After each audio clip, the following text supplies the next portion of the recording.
30 seconds as this game, set, match, the shot, the denial, it goes all the way get overtime! Yeah, you played Valspar, so Hunter went out. Oh, well, yeah, I had something. I had to. Look at Socket, laying in the middle, Socket? laying in the damage, going in revenge for their honey. No way! They call him Socket Wabe! We do love all the players, even the ones we shit talk. We love you all. We love you all.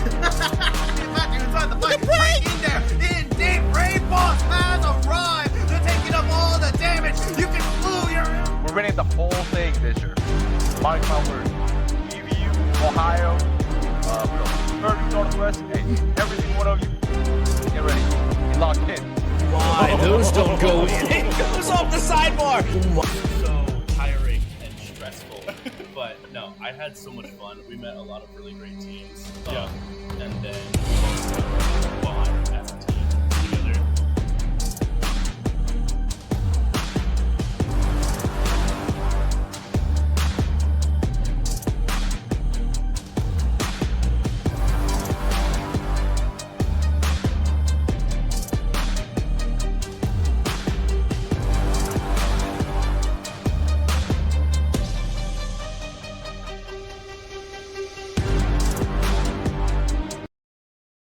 Unified welcomes you to the following presentation of the Midwest Esports Conference. Here at the MEC, we partner with schools all over the Midwest to create premier gaming experiences. Welcome to the MEC. Enjoy the show. Hello everyone and welcome back to the Midwest Esports Conference. We are back with some more Monday night CLOL action with Mac and MEC. I am super excited to hop into tonight's matchup. MEC, it's one we wanted last time around, but since we are through the first round robin of the season, we're back. More matchups, second round robin, and we get a rematch that I'm super excited for between Purdue Northwest and Briar University. Yeah, I'm really excited for this one. We've said a couple times we've seen Briar once this season, at least I have on stream so far, and unfortunately that time we had Mike in the bot lane, who's basically been what I would consider their all-star jungler, at least for the last couple of years, right? Which was unfortunate to see because he's incredibly good in the jungle. He wasn't incredibly good in the bot lane. But him and Cameron have run the mid jungle duo of this league for at least 2-3 years now.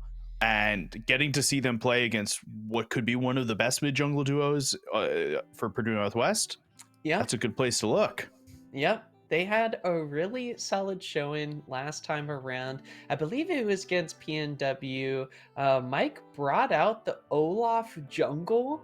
And I think it was, we saw Mike ADC on his signature jinx. I think it was against Ottawa. If I do believe, I'd have to double check the match history. That sounds right.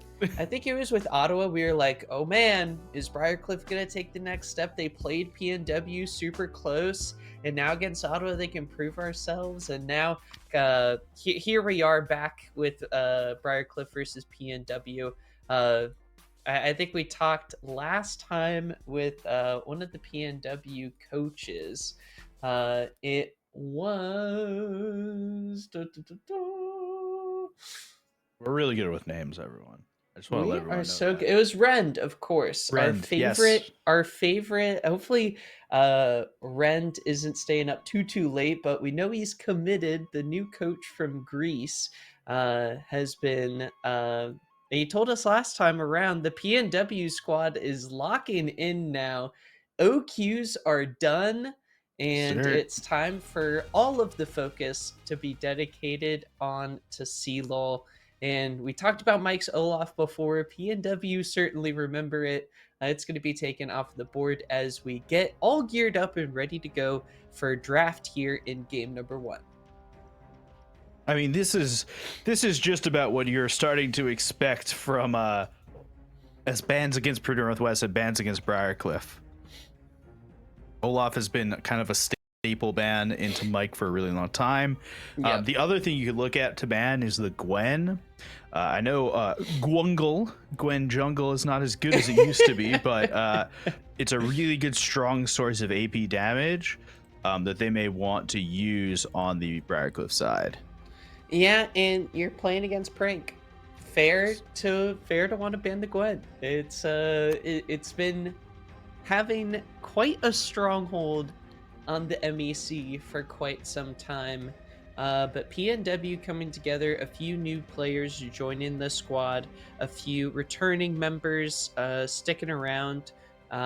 We do have Prank naturally in the top lane, and Udon, he wasn't on the roster starting last year, but he was a regular support on PNW for quite some time. I believe at least the year before he was filling in the support role. This year, Udon, to the praise of all of his fans, has been given the keys in the bot lane, and he's been the ADC alongside Nukes.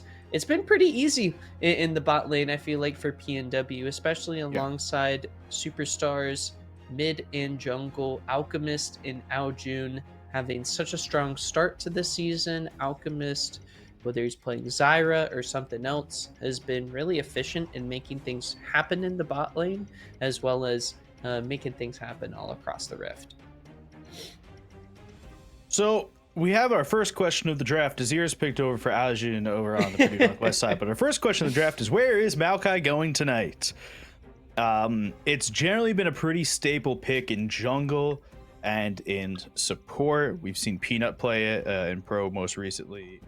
Humpty play it in jungle. We've seen it in support a million times. There's a non-zero chance it could still go top lane as well. It does really well up there as a kind of neutralizing force.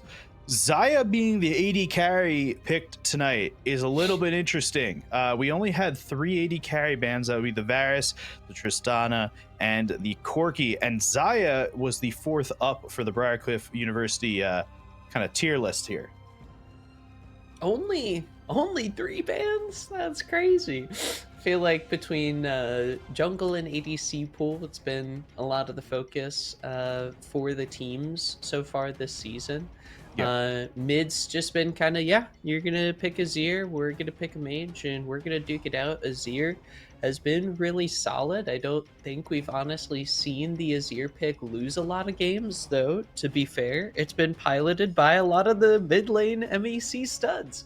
So we'll see if Briarcliff, next to, I feel like Cammer may have one of the more interesting mid lane champion there we pools go. in there. We see Briarcliff come out with something spicy. I do want to shout out Briarcliff as well. Does have a new coach who's joined them this season, and so that's what I think especially makes this Briarcliff roster one of the most exciting teams to watch. Between Briarcliff looking a lot cleaner, and I think Ohio State joining the MEC playoffs, MEC get me super excited.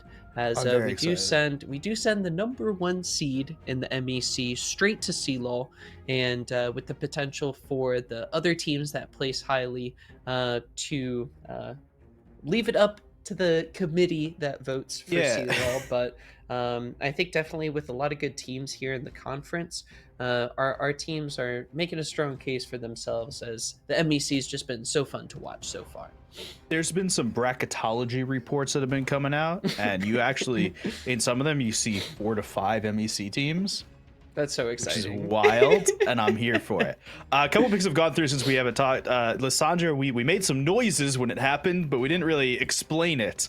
Into the Azir, really into the Pantheon. Lysandra's a really good thing.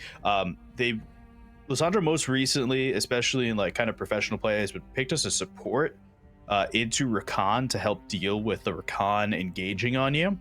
So there's a possibility goes on this support. Knowing Camera and Camera having his own mid lane pool, I would assume this is for mid lane. But it still does well into Azir.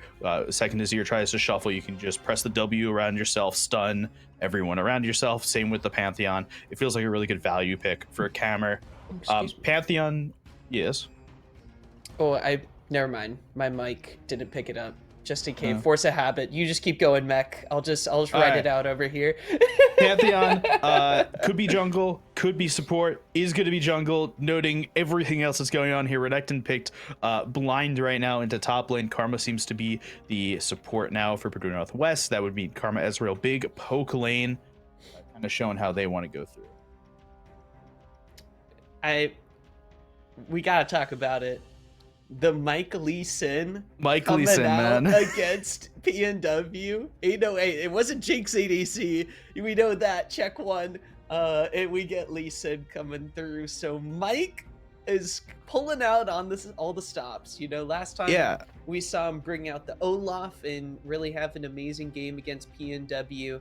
Now we get to see how well he's able to pilot the Lee Sin against one of the best teams in CLOL, not just the MEC, one of the best teams in CLOL. Should be really exciting.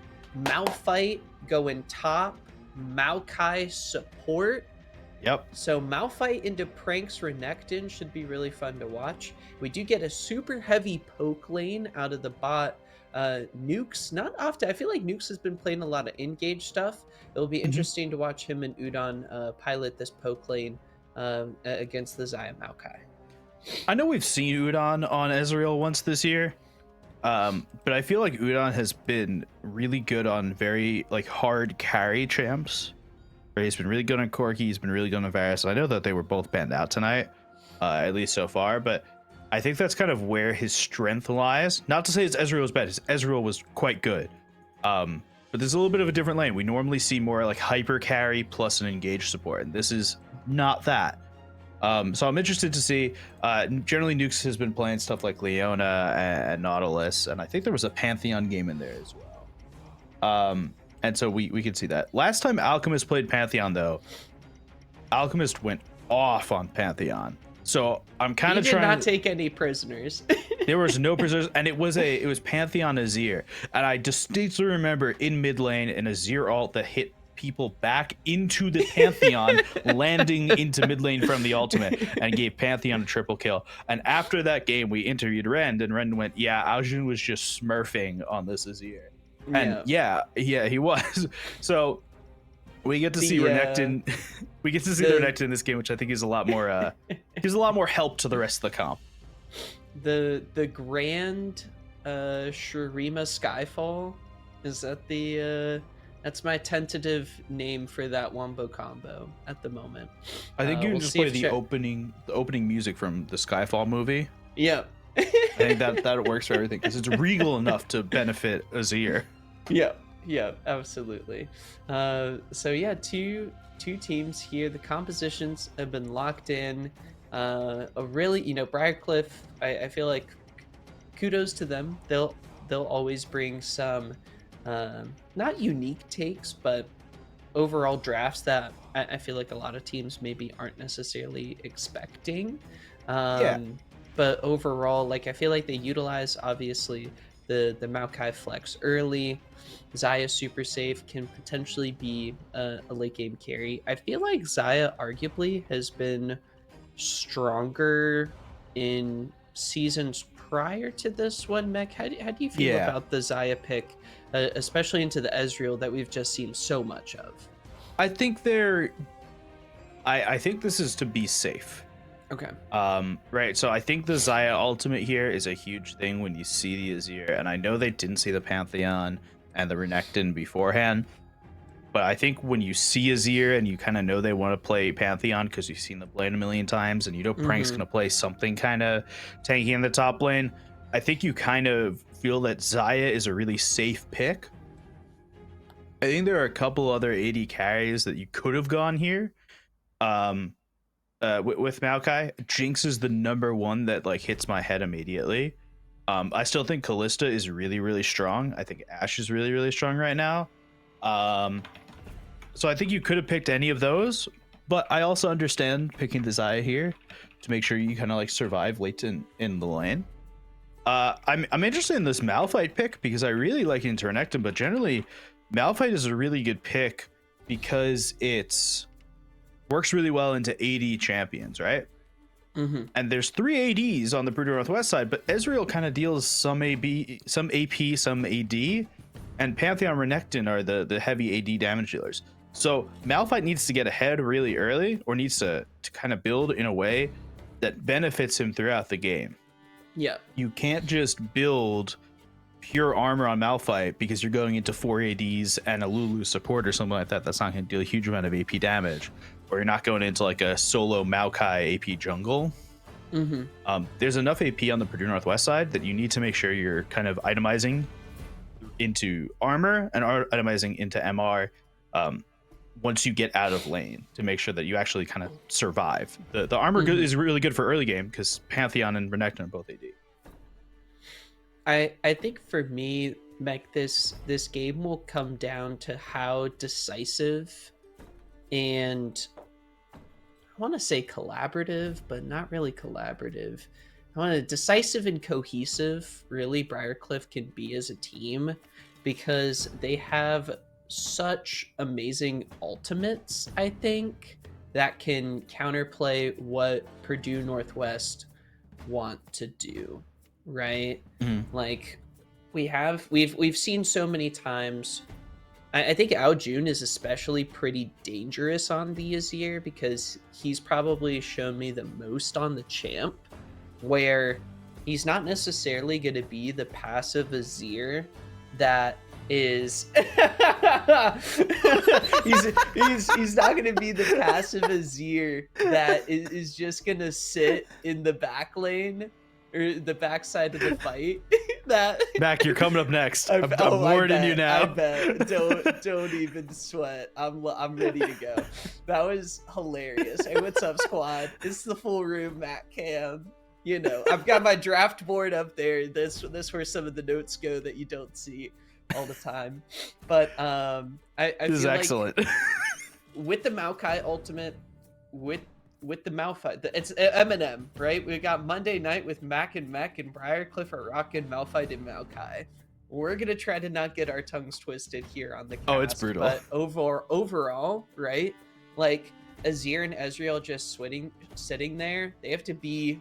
Reaction times have to do. The hands got to be hot. Hands are going to be tested. The reaction times are going to be on full display here. Because the Malphite ultimate, I think, is a difference maker for catching out the Ezreal, catching out the Azir, bursting those guys down, and maybe Briarcliff just wipe a team fight and take care of business, right? I think that's what they're hoping for. I really like that they've drafted these tools to potentially take over the team fights with, right? Because fighting front to back, like front to back line, we're going to try to outduel your carries and we're going to hands check you from that regard in the team fight. Doesn't necessarily seem like the ideal strat for me if I were Briarcliff playing into Purdue Northwest, these absolute titans. I think, Mike Leeson, game changer. He can catch a lot of people out with his plays. The Lissandra ultimate as well to go, I'm just imagining the melting pot, right? The Lissandra ultimate is a huge help in the backline to make sure that Xayah stays alive. Because Xayah is the only person that's not going in. Maokai's going to go in, Lissandra's going to go in, Lee Sin's going to try and dive the backline. Malphite is literally the definition of a champion that's going to go in. And so Xayah is the only one that's going to kind of stand on the outside on the very edge and poke a lot of feathers and pull feathers back. So to help protect Xayah, you can use the Lissandra ult. Or the Maokai ultimate. Or the Maokai ult and the Xayah ult. It's a very safe, Xayah safe draft. Right? It helps protect the Xayah a lot in the draft, which is why I was a little concerned about the Xayah really early in the draft when it was picked on Red 2. But the more and more the draft kind of let itself out, it felt, okay, we wanted to pick Xayah. That's why we picked this draft. We are now picking things to protect Xayah. That's how the draft kind of worked out here. Is we want to make sure that Xayah stays alive in this draft. And Xayah is going to be the big source of AD damage, right? Lee Sin deals damage, but Lee Sin's job is to jump into the backline and just take Ezreal out of the fight. Yeah. Or potentially kick a Pantheon in someone's face. Maybe we'll see. Mike can get creative. That's one of the fun things I think about the Briarcliff comp, right? Is they get to be super creative, but that's where I want to see, can they be decisive in their plays, you know, because I feel like it's all or nothing, right? Yeah. Like if the Malphite goes in, once there's you're in. There's no going out. You're committed to a fight here. Yeah, and then can they be cohesive, right? With Yeah. the Malphite going in, are they going to be able to combo with that? We'll see. It should be super fun to watch. I know we've said it about a million times. I don't think we said it tonight, but the word in League of Legends is the League of Draven, right? When Draven spawns in, because he's super egotistical and everything. This is the League of Lee Sin. There's no jungler in this league that is bad at Lee Sin ever, and there is even top laners that are good at Lee Sin. We'll come back to that at a later time and date. But Mike is really good on Lee Sin. We say it about every jungler in the MEC, but every jungler in the MEC is like quite good on Lee Sin, and Mike is really good. So Mike is not a person I would worry about on this team. I think that there's a lot of pressure right now in this competition being put on Xayah. So I think on the Briarcliff side, you need to make sure Xayah gets off to a good start.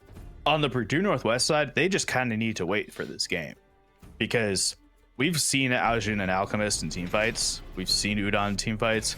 Nuke's playing a really good champion that can do a lot in a team fight.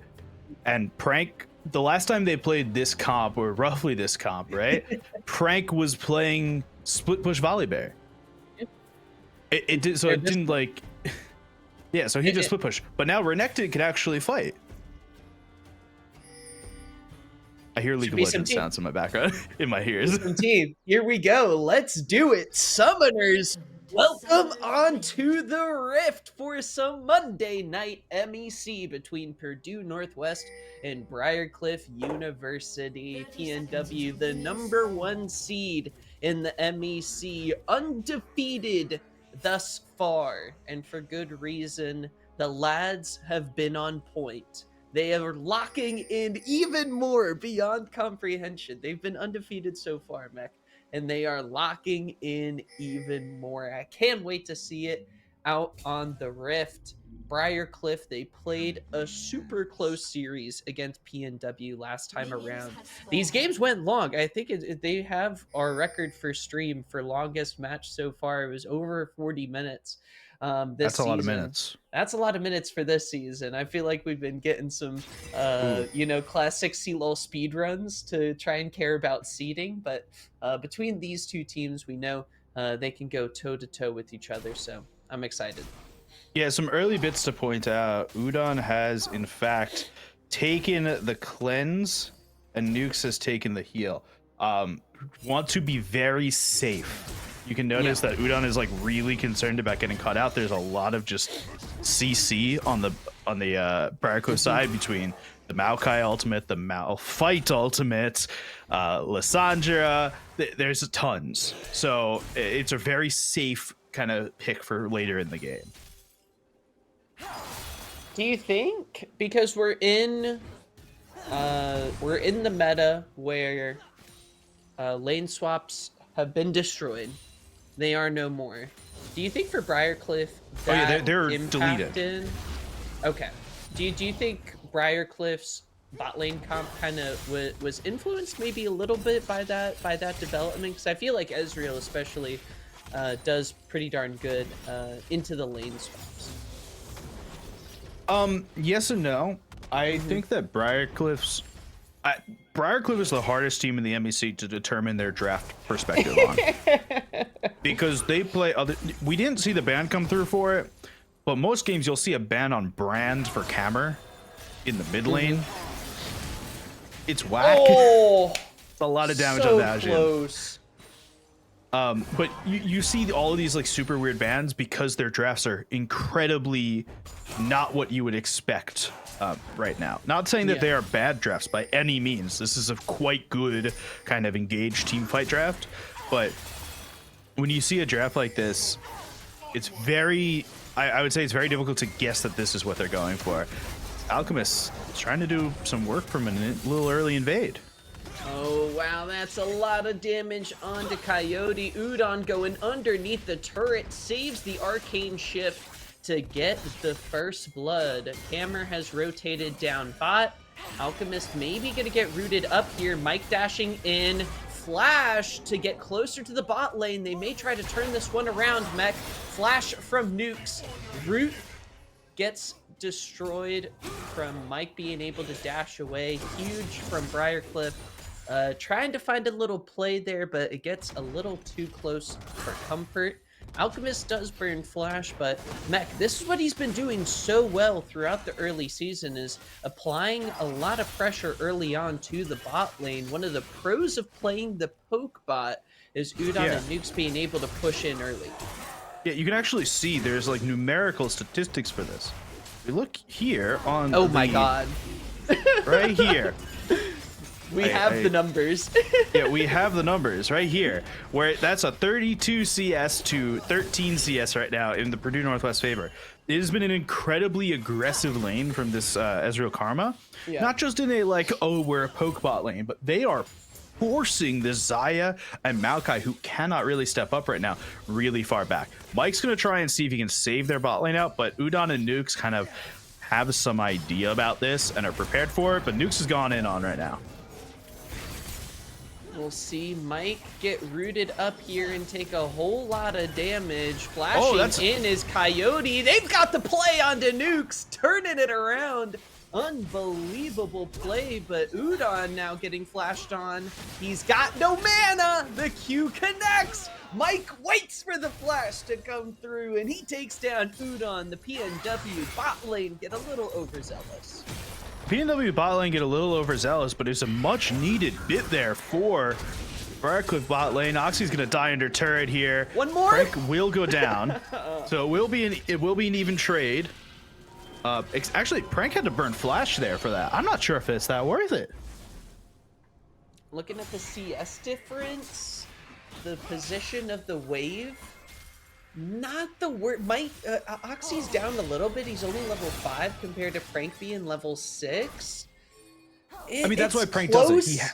It's close, that's why Prank does it. but He's got the 6 advantage, and he's able to use it. You see, it's already on cooldown. Both have to burn TP. I think it's kind of okay for Oxy to die there. Like down 5 CS, who cares?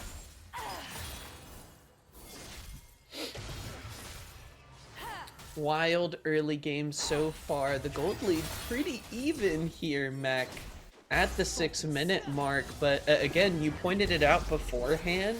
Even with some of the kills going over to the Briar bot lane, the goal difference is there for Udon. But we got to look at the jungle. Alchemist potentially caught out here. It looks to be a 4v3. Hammer does have level 6, waiting to use the ultimate.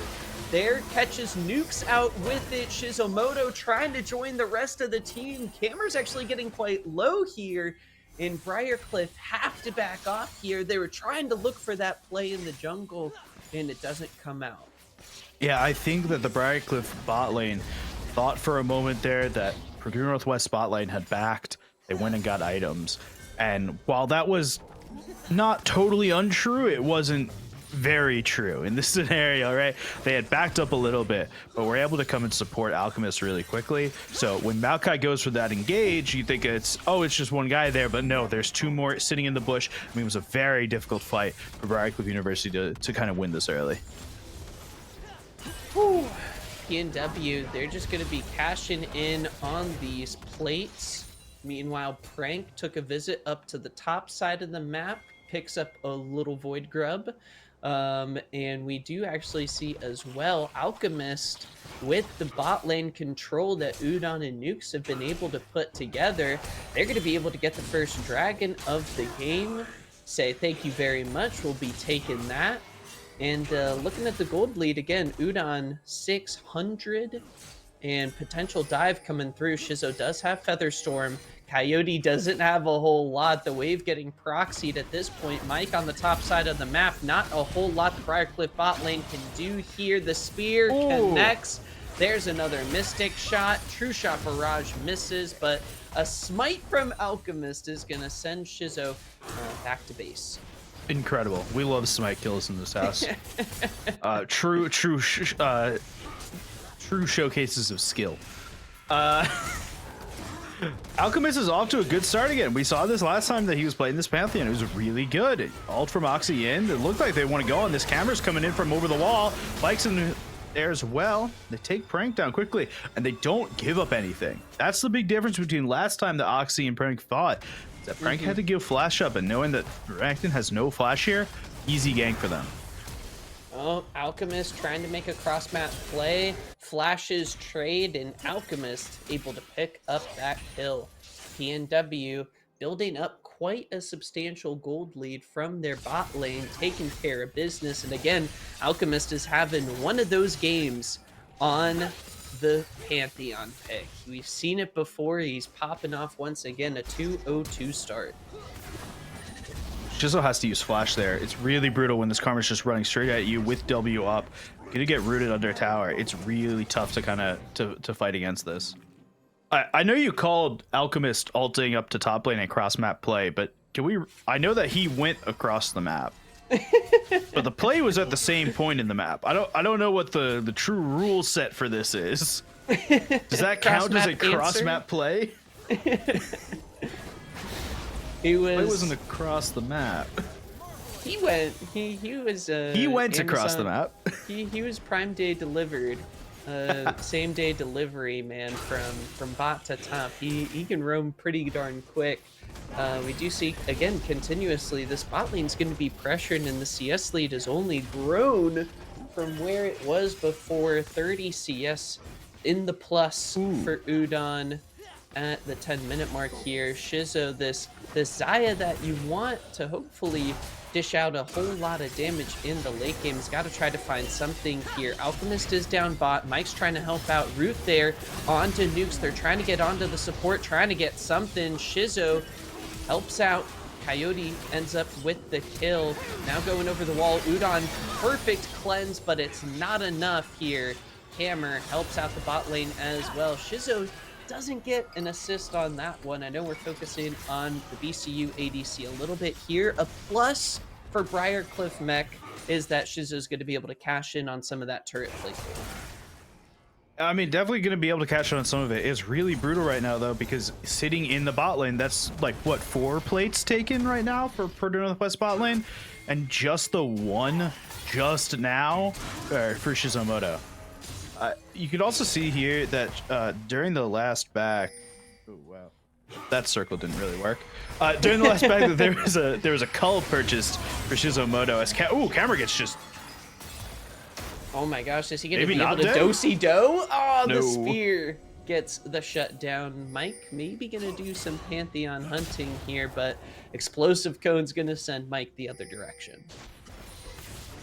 It just caught camera out. It's a little brutal there, just to get caught out in the jungle, in your own jungle especially. Yeah, Shizumoto bought this cull, kind of understanding that at this point you're not going to really win lane. You're down 40 CS in this lane, right? It's a huge gap right now between the two AD carries. Just in lane like gold, it's CS in full gold, right? As the tower is gone now. We're pre 14 minutes. That's 5 plates that went on to this Ezreal. So, kind of the culls. Oh gosh, I was getting too excited about the fight up top here. No, it's all, this team likes to fight. So, are you really surprised? Camera may get caught out again. We'll use the glacial hand thing. Get out. It's a technical term for it. It's what the experts say. Yeah, it's the glacial hand thing. I am a little concerned with this overall game script for Briarcliff. Do like them grabbing the Void Grubs. It's going to help out a little bit. But my main concern is I feel like we saw glimpses of it. The Lysandra Lee Sin taking some really aggressive moves early on against Ao Jun's Azir. But then what ends up happening is you get a lot of pressure in the bot lane. You feel like you got to respond and try to make some plays down there. And now you have Ao Jun, who's really been able to sit pretty safely in the mid lane, not under a whole lot of pressure. And the Azir's in a really good spot here. here, MEC, and I think PNW, this game's playing out exactly as they would have hoped for. Yeah, I think it really is, because PNW does want to teamfight here, a little bit of a shove, but the ult's going to be used back. Flash from Aojun, it won't be much, though. Mike, I think Oxy will go down here. 1-for-1 trade. I'll use it up to get it. Coyote might be going down as well. Mike gonna try to provide a little safekeeping here, but it's a lot of damage out of Udon and Nukes. Meanwhile, Cameron and Frank going toe-to-toe. He's gonna have to get on out of there.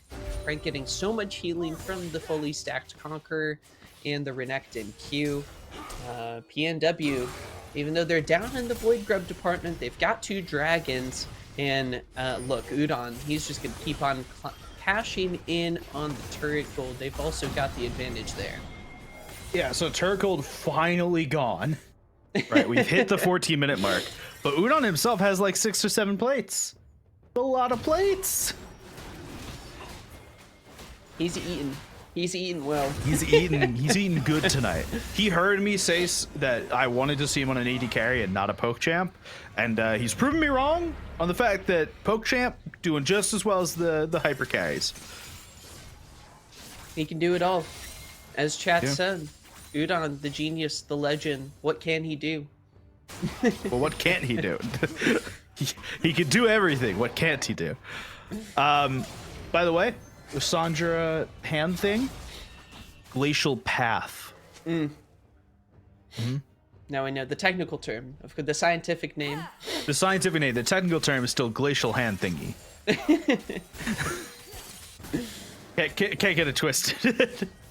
All right, just some vision clearing from Nukes here, making sure that their jungle is still safe to step in, even if they may not have the, they may not have it itself, but we'll see how this keeps going. Camer sitting in the bot lane. You notice that Camer has actually kind of delegated himself down to the spot lane to just continuously be the split pusher against Renekton, as Oxy sits in the top lane against Aojun.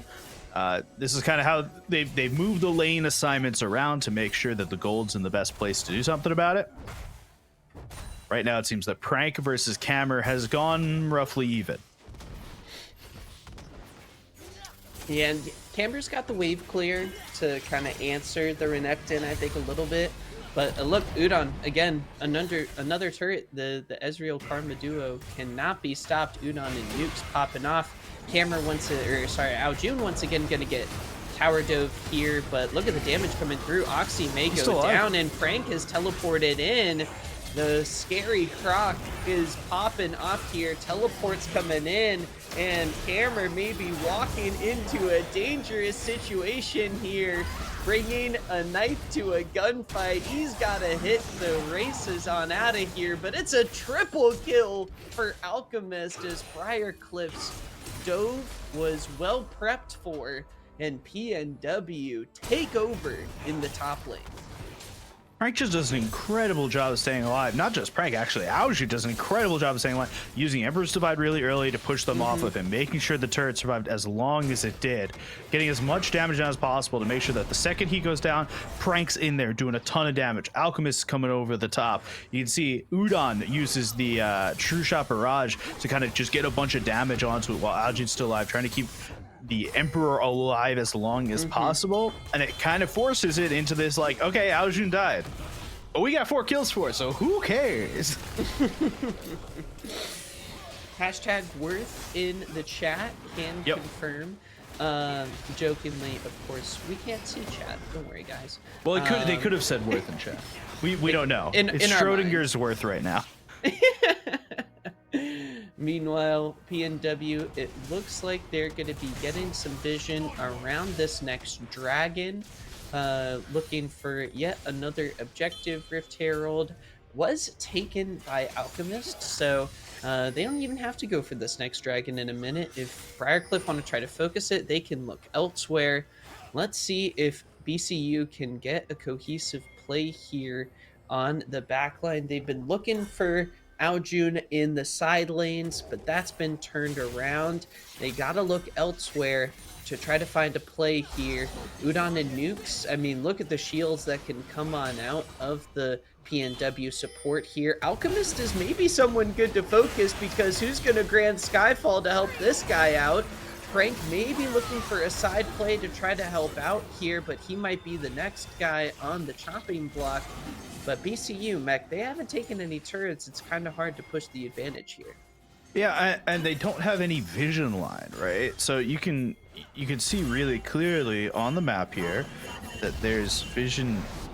I actually turn the drawing bit on. There's vision here, and then over here, and then over here, and then over here, all for the Purdue Northwest side. But the entire enemy jungle is just dark for Briar University. They don't know where they can step.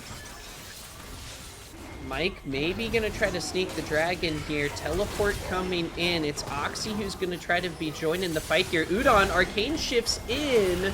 Hammer try to get onto the back line. There's a two-man unstoppable forest. Alchemist has come as well, though. Mike is taken down. Udon somehow stays alive, and Oxy gets sent back to base. It is a 4-0 as Purdue Northwest is in complete control of the game.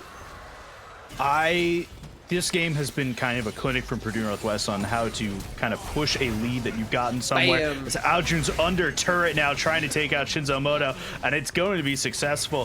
One more turret shot will take him down, but they're pushing so far deep, it kind of just feels like a heat check a second from Aljun. Wow.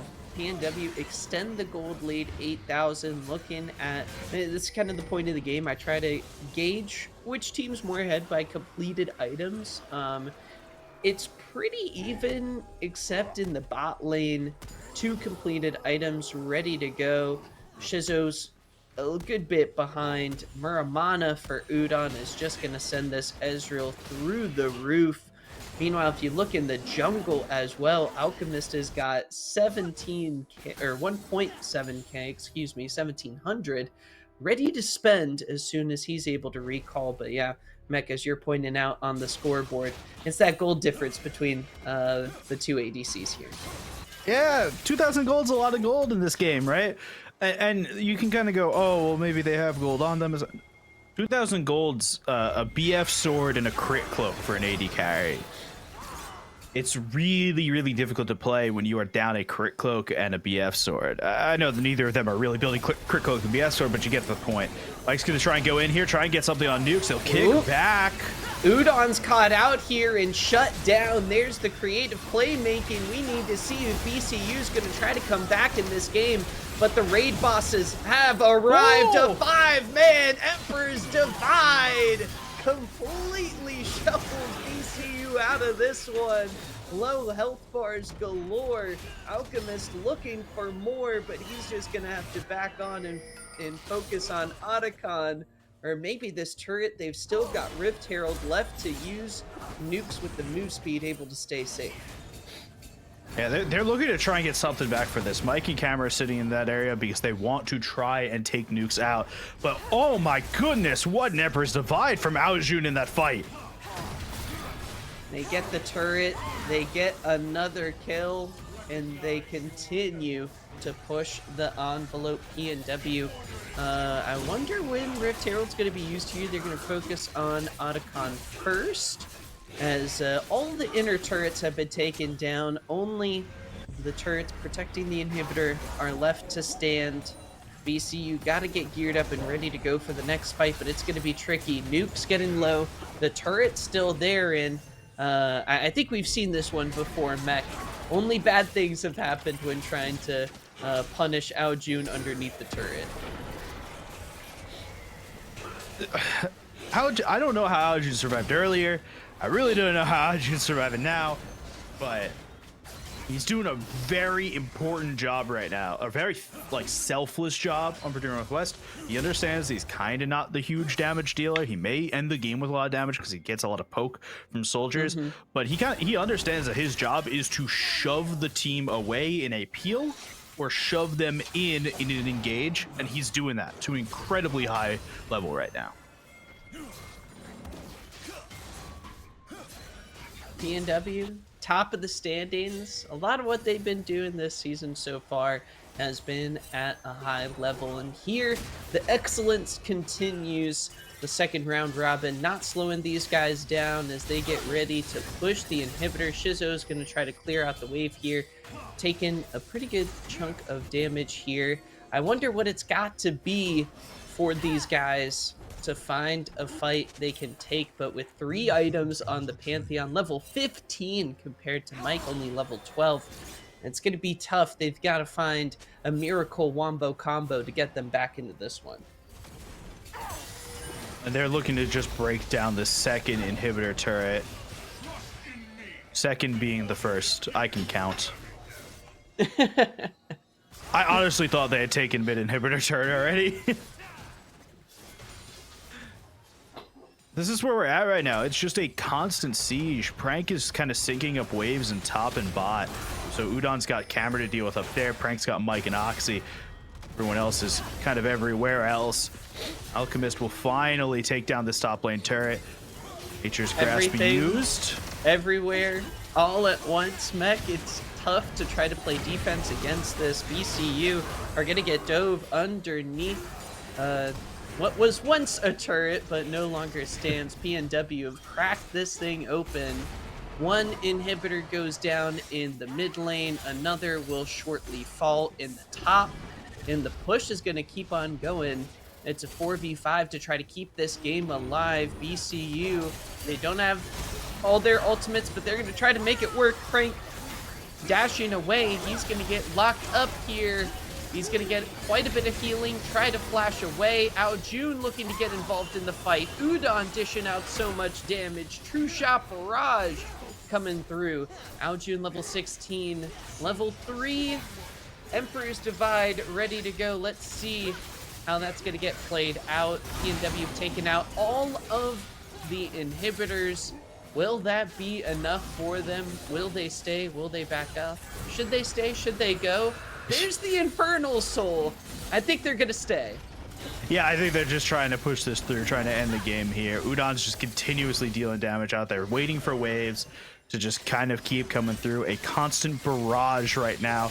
What they really want to do here is sink some waves up in between the top lane and the mid lane, but not yet. It's like they'll take a back, spend some of this cash that they've got on them, and just give a quick reprieve to Briarcliff University.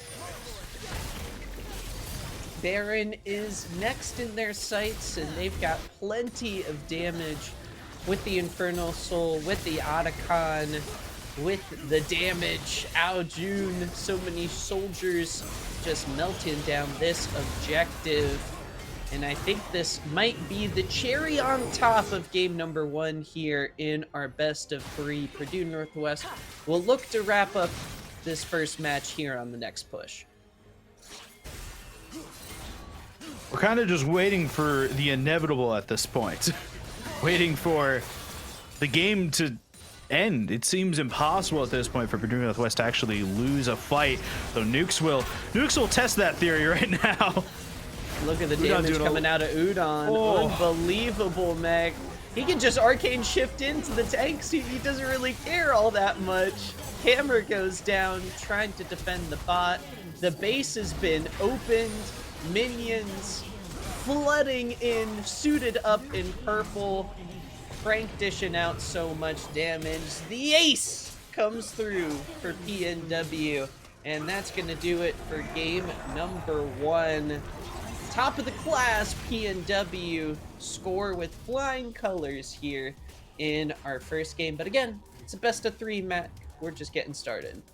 Yeah, 27-12 in terms of the kills at the end of the day, but the kills aren't telling the whole story of a 15k gold lead at the end and what seemed to be an unstoppable force in Udon just absolutely destroying towers. First the bot lane, then the mid lane, moving up to the top lane.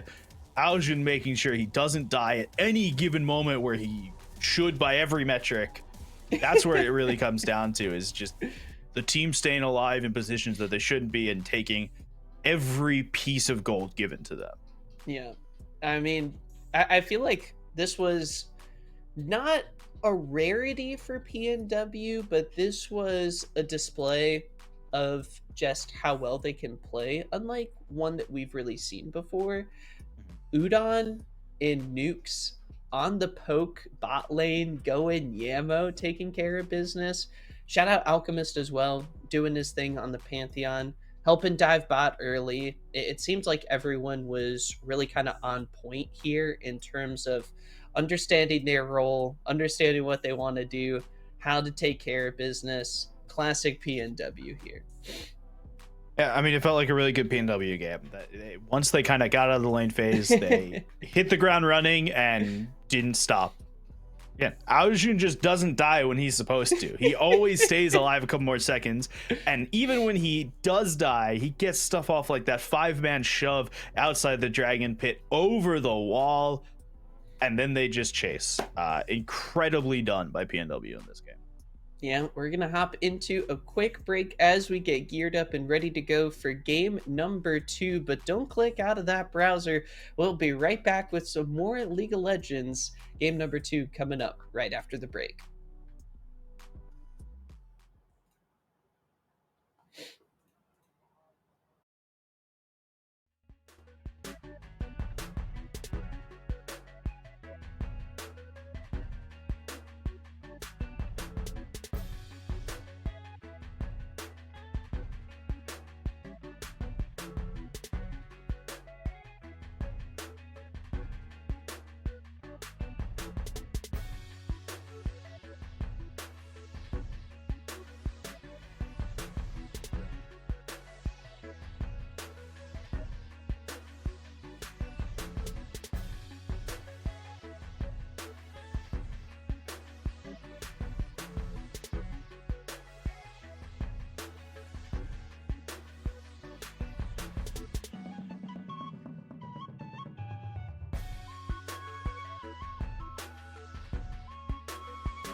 Hello, everyone. Welcome back to some more Monday Night MEC with Mac and MEC. We've got a very exciting matchup to keep on rolling through. Game number 2 between Purdue Northwest and Briar is coming up shortly. And MEC, game number 1. What can we say except, yeah, that's the number 1 team in the MEC for a reason. They are definitely the number 1 team. I'm interested to see this game. I know Mike and Cameron were on a little bit more comfort picks last game. We see them on a bit more aggressive picks this game, perhaps. So Olaf ban coming through early. We'll see what else Purdue Northwest wants to ban out from the jungler and mid laner of Briar.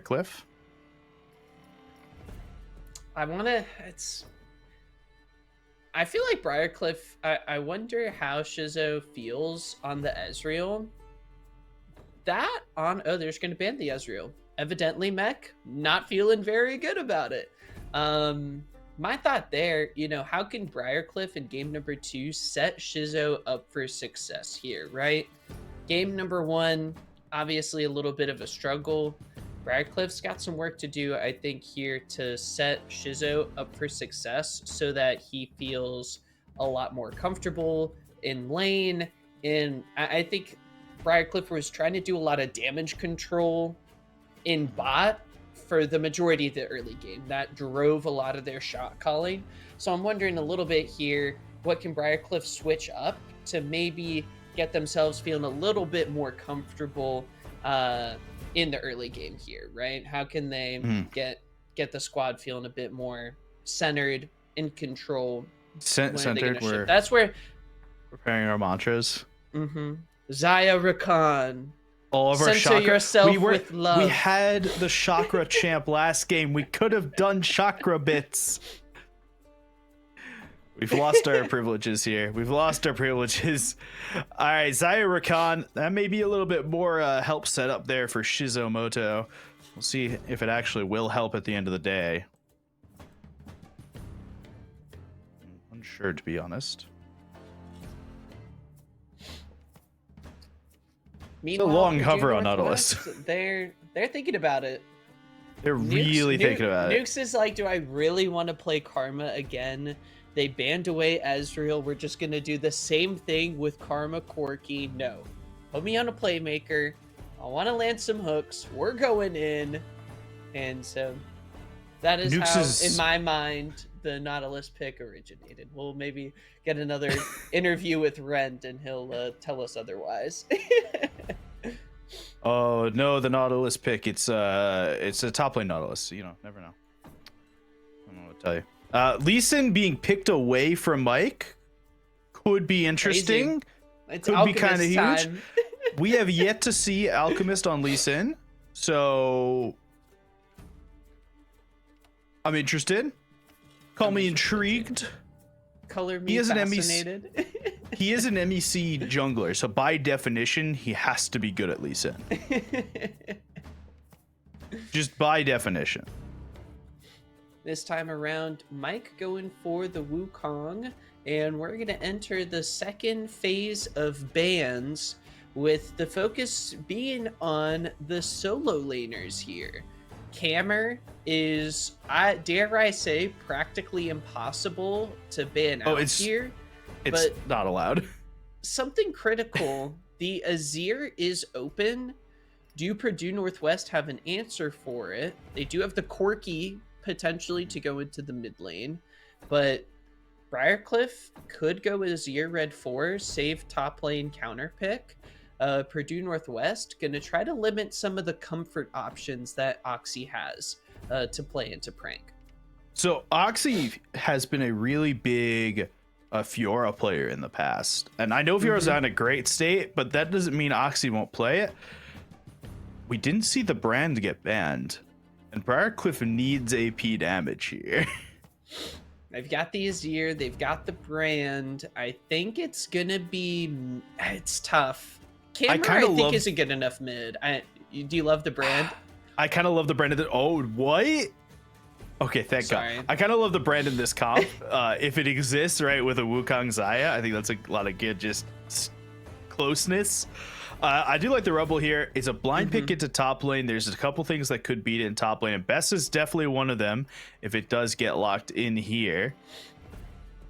Frank really just... He's very indecisive here between this Mbessa and the Ajax, but I think either way it should be some sort of carry top laner for Prank. I think that's kind of where they want to go. AD carry top. This will be the mid lane pick. Azir is open. It could just be a quick little run back from the Azir. Could be a Corki mid. There's always that little chance. We'll see what they want to do on the Northwest side. Varus is banned again, though. That's been Udon's kind of comfort pick this year. We'll see if they decide to go with something different in the AD pool. Oh no, it's Rise mid. Rock on. We're getting through the copy pasta. His Azir is bad. His Rise is worse. We'll see. Briarcliff Cameron gets his choice at the counter pick. Could maybe go Brand. It's given mage vibes. Additional AP damage. Vex for dashes. Yone. Yeah, it's gonna be Vex. I'm kind of here for Vex. There's a lot of interesting dash abilities here. Right, you got Nautilus Q, which I know is not the first thing people generally think of when they're looking at Vex things that Vex counters. Valkyrie in from Corki, Lee Sin's everything, Mbessa's everything.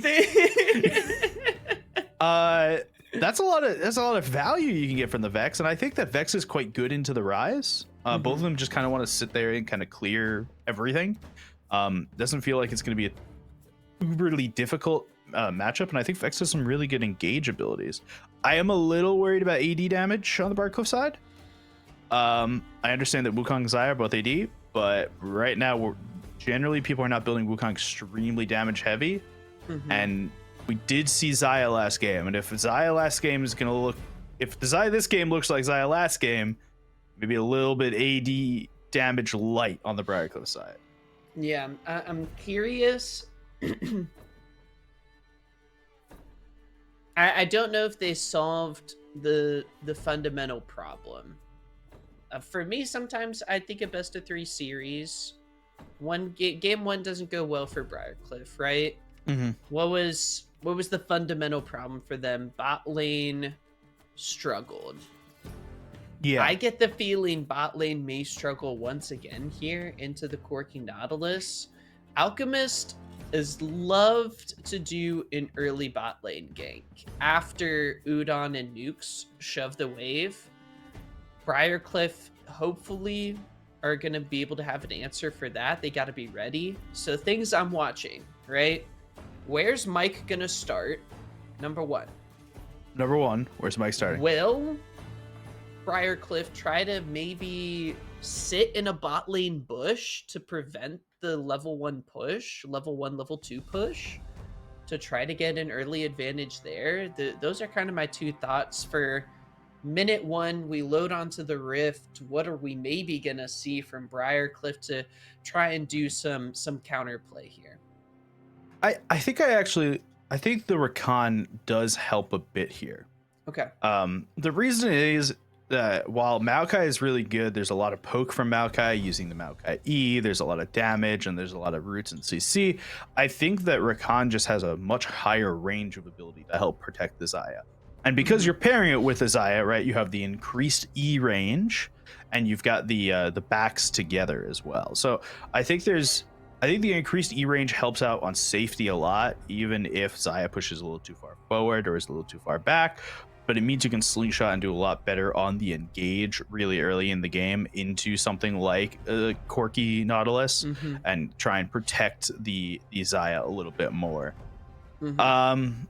Especially really early game, because like Nautilus does a lot of damage and can root you at level 1 twice, and Corki has the highest base damage ability in the game on the E. Or at least used to. May still be. I don't know the numbers today. But I think it's a little bit safer to play the Xayah in this game now. They don't have the entire comp protect as like a protect the Xayah comp. It does feel right. There's a carry top laner now in Rumble. We do have a bit more agency in mid lane with the Vex. And I'd say about the same amount of agency with the Wukong. I do like the Wukong pick here. I think it gives a lot of disturbance to what Purdue Northwest wants to do. But it feels like they're moving the comp around and want to focus more on this top side between the mid and the mid and top laner, and Wukong is there to facilitate those things. Yeah. Do you envision?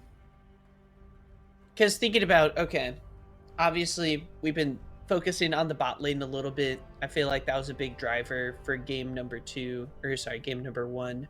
Switching gears a little bit, we haven't really talked about those top lane matchups for mid and top, really, for the solo lanes, right? Vex Rise. Aojune's not going to be doing. I feel like Aojune's going to have a very similar early game. Yeah. Just farming, just tending the crops, tending one minion wave after another. Does have the realm warp to maybe make some plays happen, but that we're calling Rise a farmer now. Yep, farmer Rise. Can we get you know how we got the Azir as an attorney and Thresh is like a custodian janitor? Can we get farmer Rise? But it's just standardly Rise, but with like a big kind of like Luffy One Piece style hat. I'm here for this. He has oh gosh, we'll go into the skin design later. We'll send a mock-up to the to chat later on. I'm trying to envision what his scroll's gonna be. Maybe he's got some farmer. It's a corn. It's a piece of corn. It's a giant corn on the. It's a giant corn. Just a big corn on the We're cob. cooking. Okay, I see the vision here. We've cooked. So mid's gonna be kind of boring, but looking at top, Prank has obviously been a difference maker in this series before. Where do you kind of see this Mbessa Rumble lane playing out? Oh, someone's gonna die within the first 5 minutes. Within the first 3 minutes, someone will be dead. There is no question. Someone's gonna do it. Someone will die. Rumble likes to just run at you and press Q. I had to remember which ability it was. Run at you and press Q, and then press E, and then press E again. On the other hand, Mbessa will slam her face on the keyboard and just dash a million times and do a ton of damage. Someone's gonna die early. I have a feeling both the junglers are going to be pathing up top lane. I am so confused by this image that has been appearing. I feel like it's a udon ramen meme or something, but we'll just let it sit there. Our producer has told us he is not ready. He's not ready. We'll see. It's not ready. What? This is excellent. Can we cover Udon's photo in game with this for the whole game?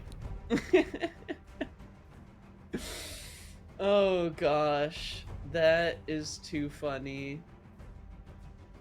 And again, that he's been the focus for PNW, I feel like, for at least this series for sure. You know, at the end of the day, he's been popping off. He's been having a lot of good plays, and really, what has Udon not done through the early game? Like, he's been getting all the turrets, he's been getting most of the kills. We could just leave this up, cover the entire game, and this is just it. We'll just try to commentate. It'll be kind of like it's the radio cast. Yeah. I'm here for the radio cast. Let's do it. Let's do the radio. This was for all the Udon fans in chat. We appreciate everyone tuning in to our MEC broadcast here tonight. Week 5 in the MEC. Man, time is just flying by, but we are quickly approaching the playoffs where these two teams may in fact meet. I think at some point, maybe early on, maybe later, we'll see. They may meet at some point in the playoffs. They may meet at some point in the playoffs. Who's to say? Purdue Northwest may also just stay in the winner's side of the bracket the whole time, and they just don't meet at all. But we'll see. Briar hoping to put together a better game than the first match here. It's a best of 3 for a good reason. We love to see it, MEC. As I want to take a moment to welcome Summoners on to the Rift for game number 2 in our best of 3 series. I was curious with how level 1 was going to play out in BCU. I think for good reason, putting the bot focus into play immediately. PNW starting up top. I love this invade. If they don't get anything from it, which they won't, they just walk away, and they know a ton of information. If they go and fight, they have Mbessa, and they have Corki, and they have Nautilus at level 1.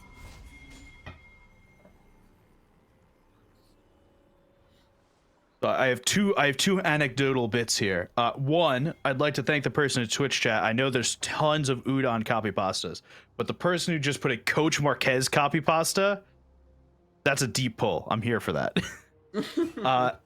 And number 2, I've got a friend watching the stream who says that it has been a missed opportunity that the Briarcliff jungler is not playing Briar, of which I agree with at the end of the day. There's a lane swap, but it's not what we expected in the lane swap. Oh my gosh. Is this affected? What do you have, like... I think do you have the patch notes downloaded for what the change was? No, I think if I have to guess, well, first of all, none of us see in solo queue. The lane swap is not a particularly prevalent thing, so I have not looked into it that much from a solo queue perspective. If I had to guess, it would be the Coyote's about to die here. Yep. That's what it'd be like. Nukes electrocute Nautilus. They immediately take the level 2 advantage, and I'm getting deja vu because PNW popping off. They immediately get first blood. Okay, so lane swap detection happens from minute 130 to minute 330. Now this has actually been changed already. There was a hot fix, I think, that changed some of this, but we're going based on what the patch notes say. If 2 champions appear in a lane, both of whom do not have a jungle item in top or mid, oh my gosh, it gets even worse. Everyone's yelling at Briarcliff in the comms, I bet. Oh my gosh, they did not see that coming. Mike, we're talking about the early information, right? They knew Mike was going to be there, and they take full advantage. PNW, this early game is brutal, as we talked about. Someone's going to die in the top lane. I didn't have on my bingo card that it would be Camera, though. Yeah. What a weird play, really. What a weird play. I think they feel very, full of themselves is the wrong word, because I think it is a good bit of ego that they think that Udon can walk into the enemy jungle and just kind of win.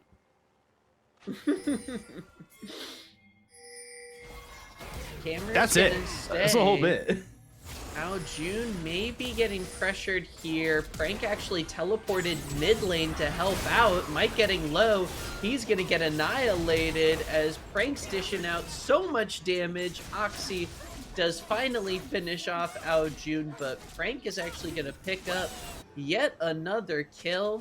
Camera quite low as well. Oh, the flash! Alchemist missing the Q. Camera, I think, going to be able to escape with his life, and Alchemist playing with his food a little bit. The Briarcliff mid lane are going to have to back off, but Ao Jun's teleported on up here, taking some turret damage. They are flashing in for the kill, and that's going to do it. 6 kills in under 5 minutes. So remember when I said there'll be a kill under 3 minutes? I did not expect 6 kills under in 5 minutes. That was not on the bingo card. Happy there for the rest of the game though. Alchemist was able to give the kill over to Ao Jun, who has died once already. So I guess to stabilize the lane a little bit more and push that in. But we see lane swap part 2. Ibessa's now down to mid. Yep, that's how it be like that. I guess the thought was really like, hey, Vex is going to be able to do pretty well into the Mbessa. now PNW gonna try to avoid that. It's an early 2.5K gold lead, but Mike, Oxy, and Coyote are able to respond with the Dragon. Shizo just trying to pick up as much farm as possible. We look at the gold lead mostly for Aljun and Alchemist once again. This PNW mid-jungle duo taking care of business here in week 5. This is the most early aggressive game we've seen, and it's not going to stop anytime soon. Shizumoto already being taken down to next to no health. Nukes helps bring him in for one more kill there. 7-1, 6 minutes into the game. This looks like a solo queue game of mine. But like it looks like a solo queue game of mine derogatorily. Like, wow. Not in a good way. Oh, yeah, no. Meanwhile, I think you've seen this sort of bot lane situation play out in your solo queue games for sure. You don't play bot, right, MEC? You play no, I am an AD man. These days, I'm an AD carry man. Oh dang! been there before, MEC. Yep, I have in fact been there before. Oh gosh, yeah, it's about that time. 1K for the ADC. Udon popping off as per usual, and 2 kills on Nukes. He's got a 1.2K gold lead, as the lovers duo in bot are they might be talking about this one on the way home. Oh. We've had a couple lane swaps this game, and it does seem that I guess they're helping a little bit. That's really the point of swapping lanes here, is to try and assist the lane to become better. Right now, it does not seem, since they're back in standard lanes just in the wrong place, it hasn't really affected anything. I don't think it particularly helped when they were in the swap lanes either. So it does seem that they're going back to the standard mid lanes, the standard lanes in general. Hammer kicked out, pulled, shot by the tower. 1 HP remaining, gifted over to Aljun. At the same time, a dive in bot lane onto Shizumoto. Won't get everything. Nukes has to flash out and ignite. Is gonna miss yet another wave here, as the threat of the tower dive is just too real.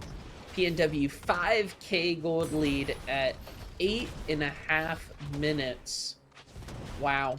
The Corky Knot duo is brutal, to say the least, and they've almost already gotten the turret. PNW as well got 3 Void Grubs earlier on, and yeah, hey, business as usual for them. This is a full tower like 10 minutes. This is where the poke gets taken to the next level. With the rockets coming through, Cammer's going to try to make a difference in this lane, but Shizo's going to get caught out first. They know he doesn't have the Feather Storm, and it's not going to be enough. They are sending the full kitchen down bot to stop these guys. Shutdown gold goes over to Cammer. Double shutdown gold goes over to Cammer. He's going to get a much-needed gold boost here as BCU tries to even things up. They're trying to even things up right now. Prank is even trying to take an Oxy under the turret. It's not working out too well, but the influx of gold will help a little bit to Camera, but that's not where the real gold difference is. It's sitting in the bot lane, and that gold not going to a bot laner feels a little bit brutal right now. Shizo's just going to get kicked up and around. They know he still doesn't have Feather Storm. Alchemist's going to be able to finish it off with the Sonic Wave. Shut down for Coyote onto the rise. Aljun gets sent back to base, but here comes Udon soaring back in, looking for some more kills.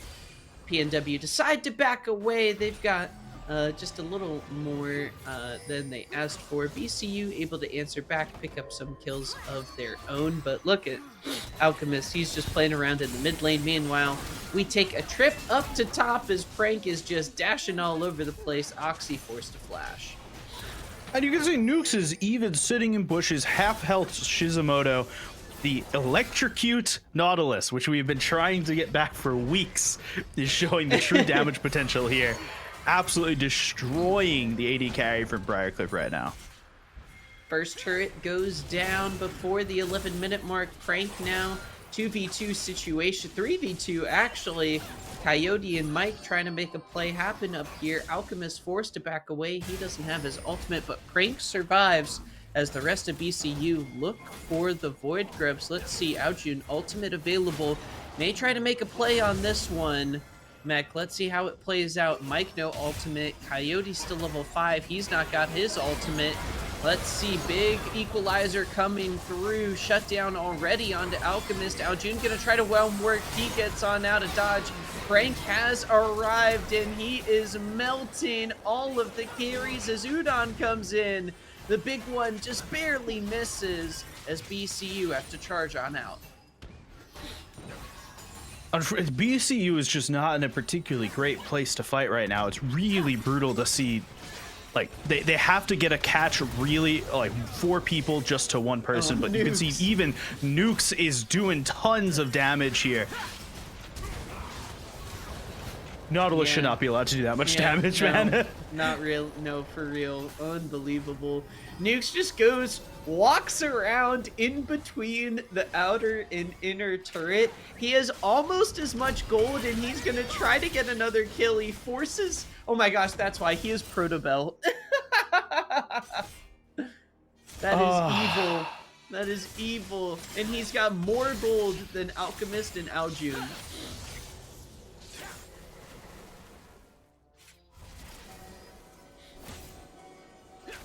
So much gold. He went Sork Shoes. Sork Shoes. I feel like the Sork Shoes is Sork Shoes feels to be more BM than either of the other two. Dark Seal's pretty good BM. Crazy. PNW still 6k gold lead coming through. At the 13-minute mark, not too shabby, but Frank's got to be careful. Mike is coming up for a top lane gank. Cyclone plus the ultimate coming through. Frank trying to get onto Oxy for the damage, but not quite enough. Shutdown gold goes over to the BCU top laner.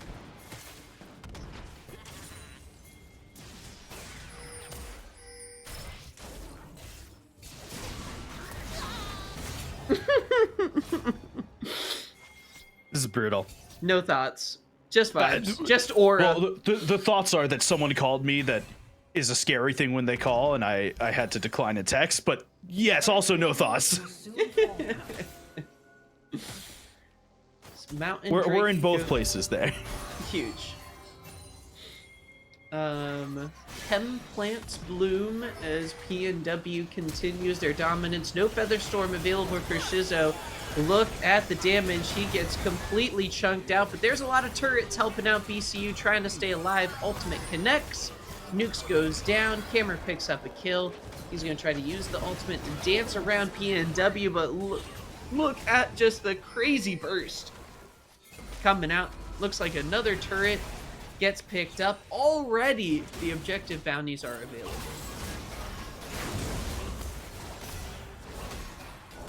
He's gonna get over the wall. Oh, Alchemist goes right over. He'll get out.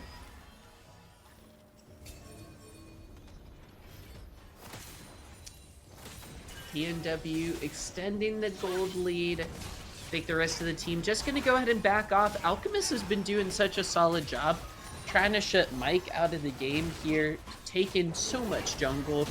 Prank doing the same on the top side of the map as Alchemist got a level lead to show for it. More AP items coming in for Nukes as Nautilus, though Cammer doing a solid job getting rid of some of the Dark Seal stacks. There's the equalizer. Nukes the Knot trying to go in on the back line. Mike gonna find a big cyclone barrier, comes through keeping Udon safe. Frank coming in to join the fight. That's gonna be a kill for the PNW top laner. Continues to dish out so much damage, but Camera able to burst him out underneath the turret. A double kill for the Chargers mid laner.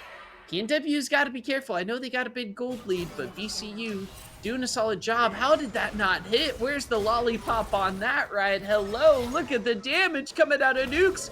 Who's gonna win in this 1v1? The Protobelt to dodge, the Realm Warp coming out. Aljun, level 11 on the rise, a 2-level lead over his mid lane counterpart. Underneath the turret, he's got to be careful. Udon's trying to push it out, but low health bars for PNW. What is going on in this game? This is MEC madness. And there's even a Lee Sin. We were hitting all the checkboxes. The quintessential MEC game. There's a Zaya, which harkens back to the MEC's most famous play of the Sage Wage Quadra Kill. There's a Lee Sin, MEC's favorite jungler, and 1 million kills before 20 minutes. Seems What legit. more could you ask for? Voracious Otacon coming up, or Ravenous? What do you think? The Blood Petal one. Whichever the Blood Petal one is. We are not getting the respawn one. No, we are not. I do not believe that League of Legends believes that there has not been enough fighting this game. I think Surely- they're okay with the current levels of fighting. Surely the Otacon is satisfied. Surely Otacon is no longer ravenous. Oh my He is not hungry for more goodness. fighting. Rift Herald picked up. Shizo Featherstorm forced out. Still rank 1. So Essence Reaver does help with some ability haste, but Featherstorm going to be on cooldown. Shizo's got to position very carefully. Aljun up top. Got to be careful as well. Here comes Udon Poke in the mid lane. Alchemist coming up for the 2v2. Nuke's making it a 3v3. Teleport from Oxy. No, it's Camera, excuse me. Prank joined in the fight as well. Oh, the Nuke's ult in their already- tower. Wow, huge from Prank. Almost an execution there. They're going for it. Oh, Alchemist gonna miss the Sonic Wave. Mike, a huge Cyclone underneath the turret. A storm. PNW was not prepared to weather. Shutdowns all over the place. Mike, gotta be careful though. Q connects from Nukes, and boy does it hurt. Camera coming in to try to be the difference maker, but the real difference maker all series long has been Udon. Coming in. He's going to come through and finish off the top turret alongside his quote-unquote support, Nukes 6, 3, and 11.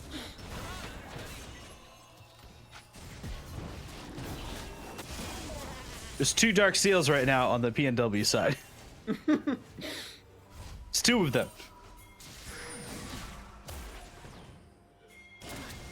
At this moment, I kind of feel like Nukes can kill anyone on the Briarcliff side. I'd like to see some, a little type in chat. Hey, 1v1 in Baron Pit. I know, realistically, maybe Oxy. Oh, Equalizer, I think is going to be able to take him down. The shields come through. Nuke somehow stays alive. Wow, Alchemist is the clutchest of teammates as Oxy gets a little overheated looking for that pick. BCU does get an objective bounty on the bot side of the map, but PNW sitting comfortably with an 8.5k gold lead. So for reference, they ended the last game with a 15,000 gold lead, which sat at roughly 10k by the point that they had really reached their form at about 29 minutes. It's 10 minutes earlier than that, and about roughly the same gold lead. It's not looking the far sight here is not looking great for the Briarcliff side. Mike just has to ult to get out from Aljun. Magic 8-Ball has said, we've seen this one before. PNW showing us another dominant performance as Nukes is just searching for blood. Rift Herald dropped. Ruinous Otacon has been satisfied, not voracious whatsoever. Teleport back. Oh, Play, no. Beautiful dive. Use of the Realm Warp. Unbelievable. A whole lot of damage comes out of Oxy's Equalizer as he hopes to be the difference maker. Udon flashing in, maybe a little caught out. The rest of the team taking care of business. Aojun dishing out so much damage. Alchemist, the BM Ace waiting for the swift resonating strike to finish this one. 5 kills for 2. P&W get an early inhibitor. They have nothing that I guess they can go get Otacon. They do have something. You used to be able to say, oh, they could just go get Baron now. They Baron off this, but Baron doesn't spawn for another 4 minutes. So they'll go walk and get Otacon off of this, and then they'll have to kind of flounder around for a couple minutes before they can think about getting the Baron. But Purdue Northwest in the driver's seat as they've been the entire season. We said ahead of this game lethality, Ambessa. Yeah. Well, take Cyclosword is actually a pretty common best item. You charge the Energize really, really quick because of all your dashes. That makes sense. Meanwhile, BCU able to cash in on some of the nice, lovely Otacon flowers. Frank emote game, always on point, able to dash out of Equalizer. Nuke's looking for a pick. Shizo does not have Featherstorm and does not stand a chance. Here's the rest of PNW, an awesome Dragon's Rage kick, but so much damage between the Vex and the Wukong. Nukes gets nuked and sent back to base. A lot of burst out of the Chargers, but PNW continue looking for more, and it's a swift shutdown. Aojun's the last one standing. Frank trying to come and help out. It's the PNW stalwart top laner dishing out so much damage. He's gonna look for the ace. BCU solid engage, but Ooh, gets out. Oh, Cammer says, see ya later, alligator. He's headed back to base. It does seem at sometimes that Purdue Northwest gets a little too big for their britches for a moment, takes a fight that may not be beneficial to them. And Prank has to come in and kind of save the day. And he's done that a couple times this game. It's kind of what you know Prank for is like the split push. He seems to make sure that no matter what the rest of his team is doing, that there still is a win condition and that the rest of his team, whether it's this Purdue Northwest team, the Purdue Northwest team from last season, the Grandview team, kind of doesn't throw a lead that they are given. Nuke's got to be careful not to over-aggress here. He may dish out a lot of damage, but he's lost some of those Dark Seal stacks. Now look at the numbers. It's Aojun who is ahead in the Dark Steel game. Looking at the gold as well. Hammer over 10k. The beacon in the mid lane for BCU. But level 16 Rise is an absolute team fight threat that BCU is going to have to try to be intentional about dealing with. Frank's going to get caught out here. He is not very tanky, and he gets bursted out as the rest of the team is looking for a play mid. Yeah, so generally when you're Prank in this situation, you're playing the Ambessa into the Rumble. The first time you go is Maul Malmortius, because it is actually a good item for Ambessa. Generally, that kind of item you build like on Aatrox and that kind of stuff, and it's not particularly a good item, but you build it because you need the Hex Drinker. Mm-hmm. But it's actually good on Ambessa, and I'm kind of curious to know why Prank chose to not build it. As they go into the tower for a second, Nukes is able to use the Zoni's Hourglass to keep staying alive for a moment. A lot of damage dealt in both directions, but no kills. Aojun, I feel like this game MEC is the insurance policy. Mm-hmm. The one sure thing that BCU, I don't know if they have enough to deal with. Tanky, a lot of sustained damage, and at this point, a sort of raid boss, as the healing plants are going to come through clutch as Udon and Aojun look to push the mid lane. Aojun conscious that they also want to shove the bot wave. He's going to clear out the minions before they have a chance to slow down the super friends that are storming into the base. The rest of the team may be thinking Baron Nashor as it spawns now. Yeah, so now we've hit the 25-minute mark. Baron is up. Alchemist is in the right place to start thinking about it, and Nukes, I think Nukes is just thinking about kills here. I don't know if we noted, but he did go Realm Spike, which may be the most BM of all the things he's done. I've had a lot of conversations recently. Believe Realm Spike should be removed from the game. But here we are. So it'll be a trade. Dragon for Baron. That's the third dragon for Briarcliff. It's not that they have nothing here. Be on dragon points in a moment. And this gold lead hasn't really gone anywhere. It just spiked up to 10k, but it's sitting at about 9k, just a little bit more than the 8k it was about 5-6 minutes ago.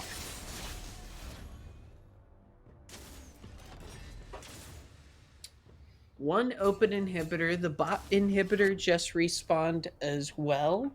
So BCU maybe gets some breathing room, but they gotta worry about the siege that is coming shortly.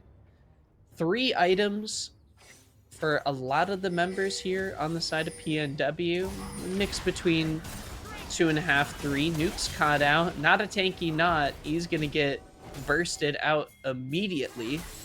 Alchemist level 16 though, Aljun level 17, Prank 15. Got the experience lead, some much needed additional stats, but this is a BCU composition with a lot of engage options. But look at the raid boss. This is what Prank does. Finding his way onto Cammer, deleting the Vex is huge. Most gold on the side of BCU. Taken off of the map, trying to deal with the side wave pressure. Engage gets knocked back. Beautiful kick from Alchemist, but is it going to be enough? Alchemist the first to fall. Prank trying to stay alive. Aljun has joined, and look at the rise damage. The insurance is being cashed in as the PNW carries take care of business. Udon flashing onto them to finish everybody off. That's going to be the ace coming through for PNW. Udon Anyone now dashing in. He was fooled a little bit. It's monkey business up in the top lane. Udon, one more rocket to finish it off. Maybe before Aljun finishes this game off. Technically didn't get the ace, but they do get all 3 inhibitors. Shizo's going to be respawning shortly, but I don't think it's going to be enough. That's going to do it for the best of 3 series. PNW dominate Briarcliff and remain undefeated here in the spring 2025 season. The MEC's #1 seed showing their strength here on the Rift. Oh yes, oh yes, oh yes, oh yes. They do definitely seem like they are the best team in the league right now. And I know that there were some bits and points in which you could we talked about it. We saw them against Ohio State. We've seen some stuff against them with Grandview, and it kind of seems like they're maybe not as strong as they used to be. They're still obviously undefeated and we're still really good, but we had the conversation a couple weeks ago of like, hey, is Briarcliff, are they making the jump this season? They're making the jump into like this top 3, top 4 that we've had for a while in the MEC, and unfortunately, you just kind of look at this game and go, not yet. The answer is just unfortunately not yet, and there is definitely a divide right now in the MEC, and this game kind of shows it. Yeah, we'll see. I'm certainly interested how that series looks with Raymond in the support role, because the bot lane definitely struggling here for BCU. Udon and Nukes, a fantastic performance. Shout out the PNW squad here. But I'm curious if BCU can maybe scrap together some games here in the playoffs. Should be interesting as always in the MEC, but for sure PNW solidifying themselves, putting BCU down a notch. We'll see. I'm curious how the top 3, top 4 shall shake out. Ohio State, Ottawa, GVU, and PNW look to fight it out for the top of the standings. But keep an eye on the Dark Horse Chargers. I'm not selling my BCU stock just yet. Well, while we're on it, keep an eye on Columbia College, because they've been sneakily quite good and very competitive this season as well. There's a lot of good teams in the MEC. Yeah, we're super excited to be casting here with y'all. Super excited just for the MEC in general. It's been such a fun spring season. We're going to get some thoughts from one of the new joiners. We haven't, I believe, talked with Nukes just yet. So excited to talk with the PNW support after last game, putting support in quotations. All jokes aside, though, awesome series from the Purdue Northwest squad. Can't wait to talk with Nukes for our post-game interview. Don't click out of that browser. We will be right back after a short break. Okay, I'm going to go to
Hello, everyone. Thanks for sticking around for the post-game interview. We've got the PNW support. Nukes is joining us. What is up, my guy? How are you doing? What's up?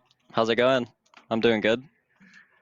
Fantastic. We're super excited to talk with you. I know kind of your first season in the MEC here. How you been enjoying it so far? It's been pretty good. I'm kind of just waiting for the real CLOL to start, but it's pretty fun playing with new teammates. Yeah, for sure.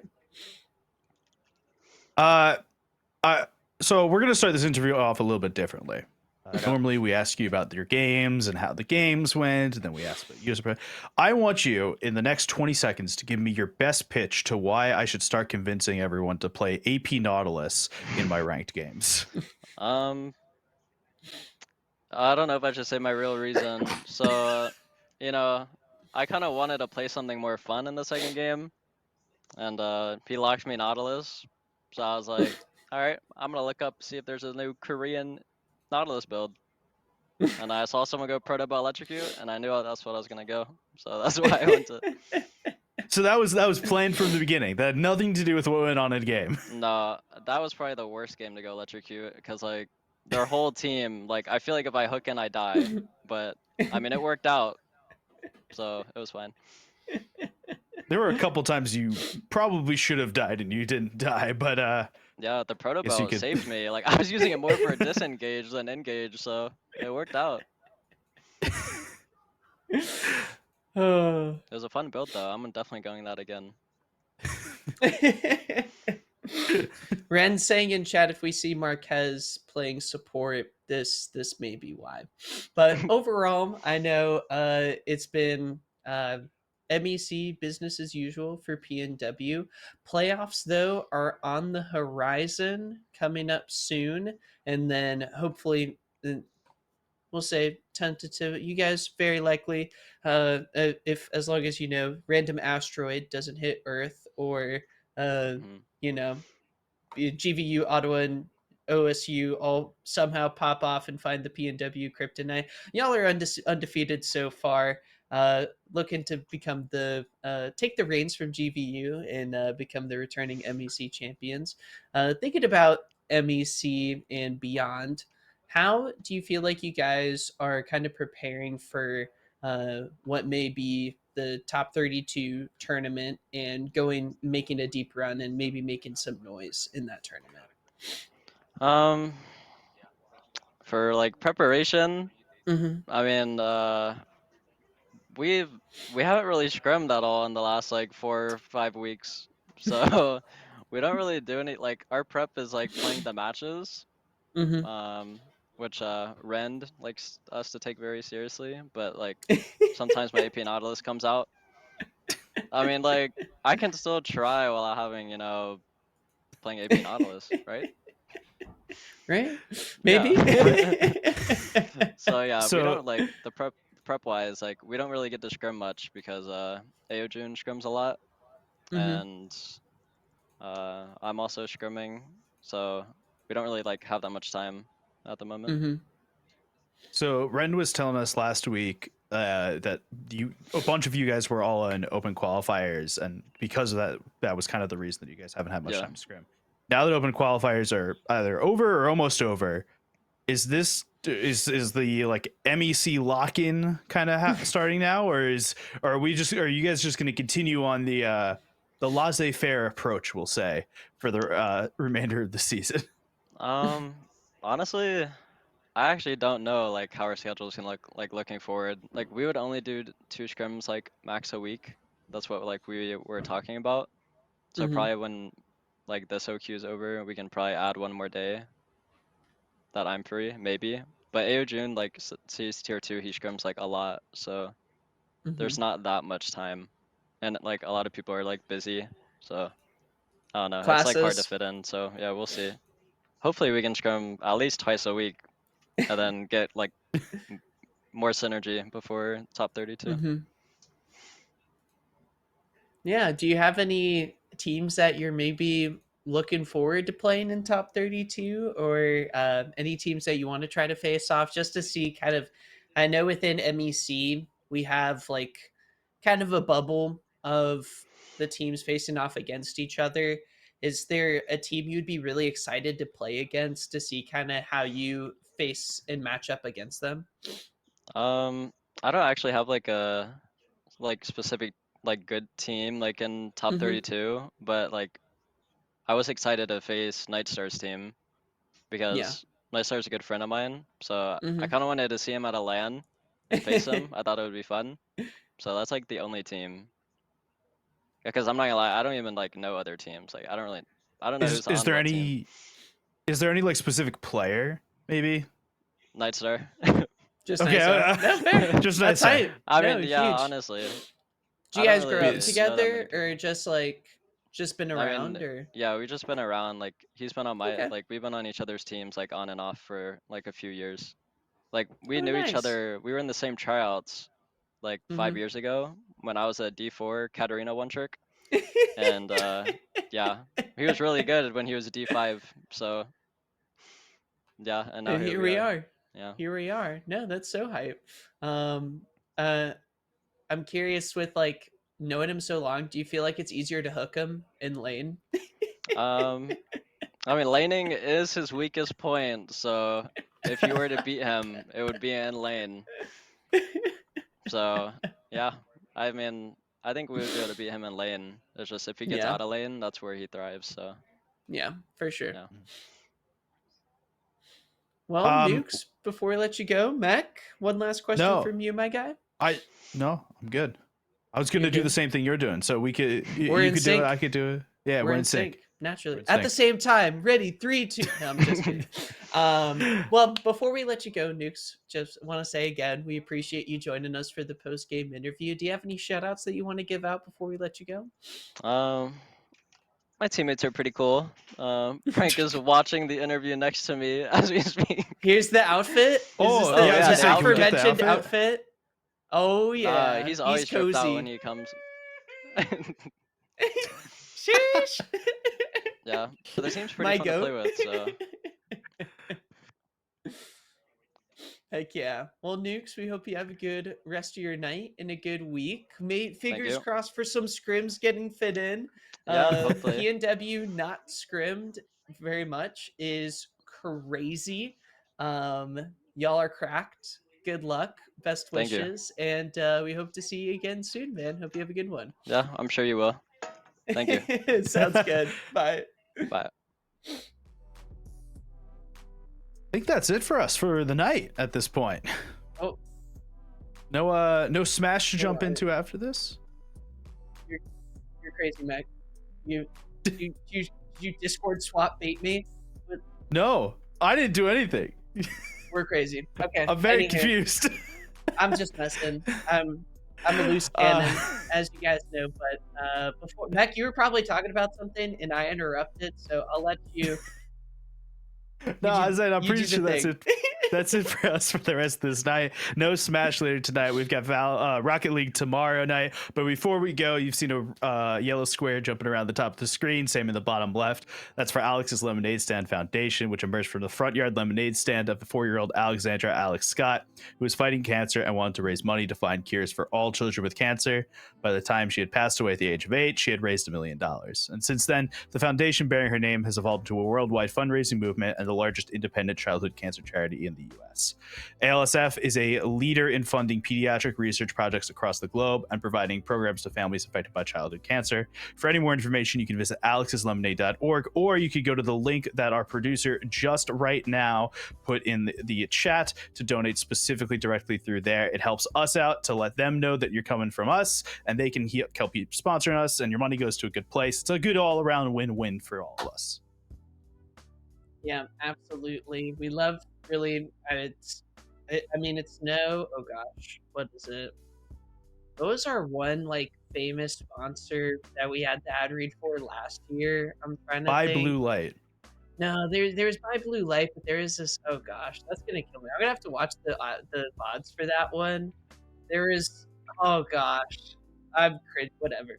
Anywho, Alex's Lemonade Stand is, I think, like my favorite sponsor we've had so far, and just for the bottom of my heart, would really appreciate anyone reaching out and checking it out and potentially donating.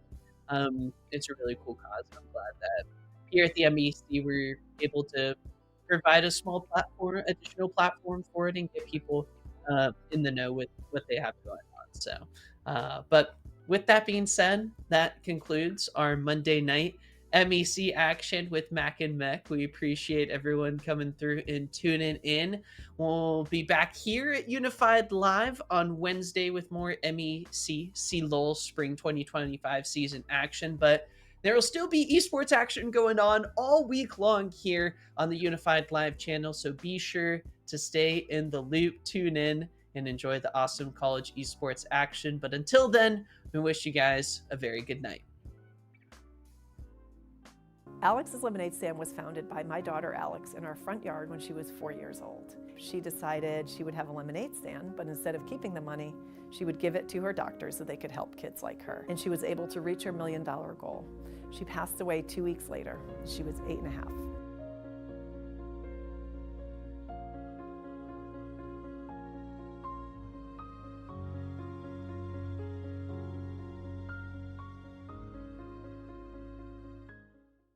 I saw.